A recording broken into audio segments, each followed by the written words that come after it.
Welcome, everyone. So let's give you some updates on what is happening at the Senate, where the Senate President, Bukola Saraki, has today visited a female sergeant at arms, Sandra Davu, injured last week during a struggle to stop those who invaded the Senate and stole its maize. So talking about the stolen maize, which was later returned, suspended Senator Ovio Omagege is alleged to have led the people who stole it into the chambers. Is this justifiable? No. Has it happened before? Yes. In 2000, late Chuba Okadigbo, the president of the 4th Senate, snatched the maize and reportedly took it to his house in an attempt to stall his impeachment. So after that year, we recorded a quite number of maize-related violence. I'll take you to them, but I must warn that some of the visuals contain violent scenes. Let me take you first to Kogi State. Look at this. What happened in the House of Assembly in Kogi State.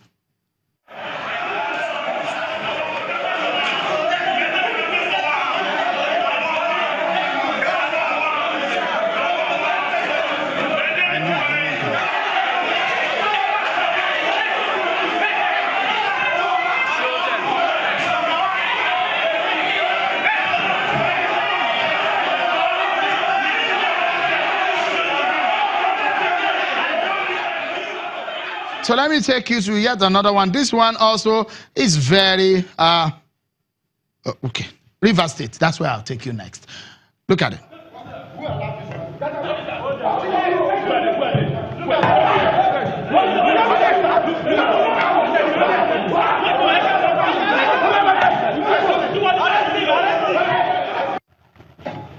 So I would have taken you to Benue, to Nasarawa, mentioning a list of them where the hollow chambers in those states have been desecrated using the mace, which is a symbol of authority in all of these places.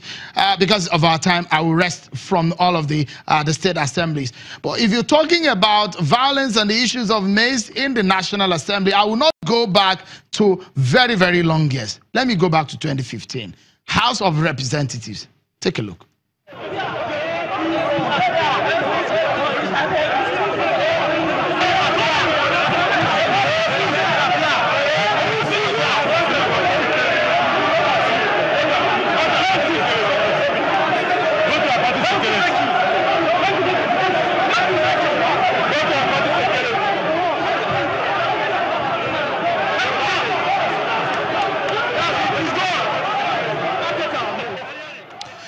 So let's get to the matter tonight. Look, we do not have a lot of time, but the gentlemen that I have on the program tonight, they've got some words of wisdom, and they'll be dissecting this issue. Some of them with gray hair, some of them not.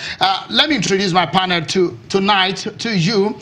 First of all, a lawyer, and well, is a regular analyst on the program, Mr. Jiti here with me in our Lagos studio. Mr. Ezekiel Nya-Etok, a former national chairman of YDP, and is also the national coordinator of Nigeria Force. Thank you, gentlemen, for your time on the program. Yes, so the one with the gray and the one without the gray. So let me go to our Abuja studio, where Honorable West Idahosa, policy and governance and analyst, and also a former member of the House of Reps. Many thanks to you tonight for coming on the program. Let's begin the conversation quickly because of the time that we have. Let me first of all come to you. How did this come to you, first and foremost? The Senate, the mace, returned, stolen, returned, and a whole lot of the issues surrounded it.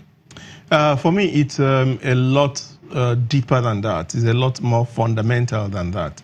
I ask myself a few questions. Why would that happen in this first instance, and what caused it to happen? The understanding what we have as of today is that a senator was suspended and he decided to seek legal advice, and then from whatever he got, he decided he should go back to the House. And I think that is on one side. But on the second side, we are looking at a situation where political thugs, that's the best way to describe them, infiltrated the National Assembly, and that bothers me. infiltrated the National Assembly. Before, if you look at the tape, before the mess was taken, some people came in and they had actually started throwing stones. It's different from other scenarios where maybe colleagues had misunderstanding and started fighting amongst themselves. Right, so you don't bother describing. We've tried to analyze the video, broken it down, and try to highlight a few things for our viewers to understand. So that's the man, the man with the arrow over his head is the one who eventually will take the mace. And so if you watch it carefully, that's Senator Omar Agege right in front with his suit there. And the man will eventually take the symbol of authority, approaches, and there you go.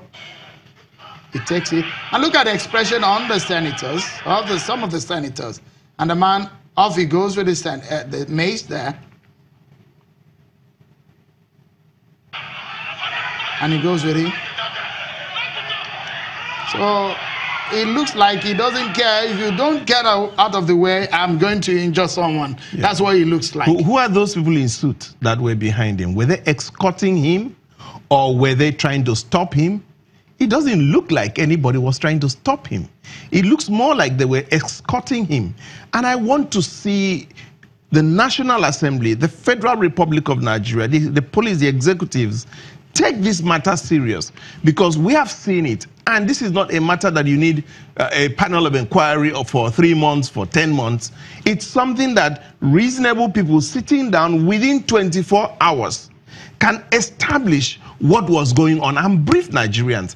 And I think that it's incumbent upon the President of the Federal Republic of Nigeria, the chief law officer of this country, to make an extremely strong statement, because this is a direct affront on our democracy. And he has to let us know that he will never have any of that. And as a military officer, he needs to be extremely decisive on what will never be tolerated, because today it is with the legislature, tomorrow it could be with the executive. Mr. Jiti Ogunye, did the National Assembly or the leadership of the Senate bring this upon itself?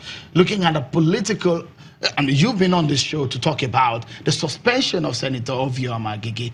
What do you make of the incident? It's not a standalone, isn't it? In a way, it was an accident waiting to happen. It was an accident waiting to happen. Let's not just play the ostrich in this country.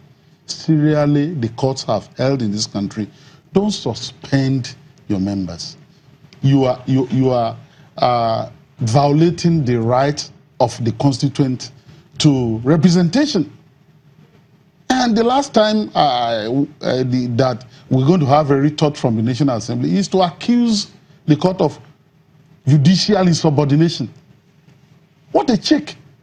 That's what they've been doing all these things. Udume was suspended, Jibril was suspended, and they've been carrying on like this.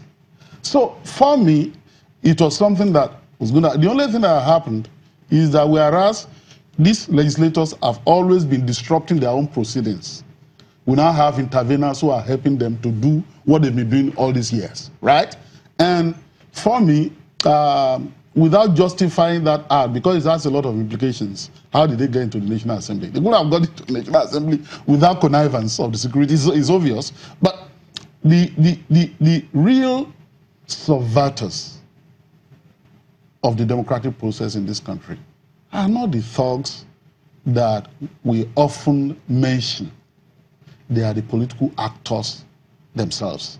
By their desperation, by their authoritarian disposition, by their lack of tolerance, political tolerance. I can't... Look, these are people who even threaten outsiders, who threaten people like us. Sergeant spoke, we are going to bring you here. And he had to write. We will summon you, we will deal with you. They are not only threatening their members, they started threatening Nigerians. That's how dangerous they become to the right to freedom of speech. And so, for me, that thing that happened somehow was brought upon the National Assembly by the leadership of the National Assembly. But can Senator Omar Agege go back to the Senate and start sitting? based on the lawsuits that are on the ground. He's seeking an injunction. There's a provision, Section 22, I think, in the Legislative Houses Powers and Privileges Act, Cap L12, Volume 8, Laws of the Federation, that governs a suspended member, quote and unquote, because we're talking about a law now vis-a-vis the provision of the Constitution. Now, which has provided that the only ground upon which a legislator can be recalled is when it's recalled by his constituent, not when you banish him from the National Assembly and then prevent the constituent from having any say in their own affairs on the floor of the National Assembly. Now, that section provides that if a suspended member is attempting to enter, he can be forcibly removed. By the sergeant at arms and the security? Yes, by the security, sergeant at arms, all that. So, meaning that even the act itself contemplates the possibility of a so-called suspended member trying to enter the house. Perhaps, possibly, allegedly, that's why he brought in people to help him. I don't know whether he brought